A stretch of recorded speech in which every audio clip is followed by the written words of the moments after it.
Tim Moore here with TLC Pressure Washing, and we're doing a roof cleaning. We've done this panel, we've done a couple of these panels, and as you can see, it's coming down the gutter and it is cleaning the heck out of the roof where it's just the runoff.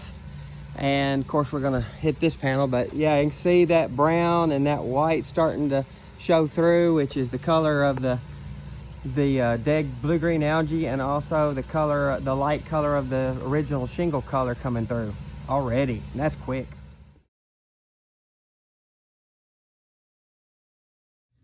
Tim Moore with TLC Pressure Washing, and we are now finished with that roof. As you can tell, that area that was draining down, now clean. Everything's clean. We're just waiting on a good rain.